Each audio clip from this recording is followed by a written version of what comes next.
بگی بگی بگی، یگان چیره نگی. خب به لهجه دیگر میگن که گیر گیر گیر.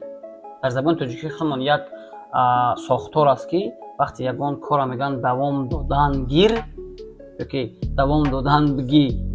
در زبان انگلیسی بسیار یک عادی است، ساختاری عادی است، لیکن برای شما در کار است.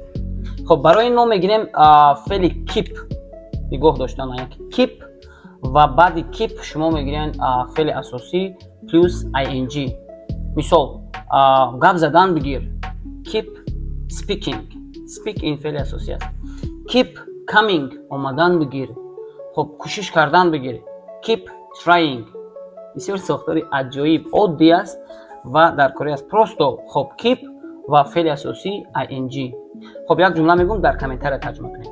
خب always keep learning, it keeps you very young.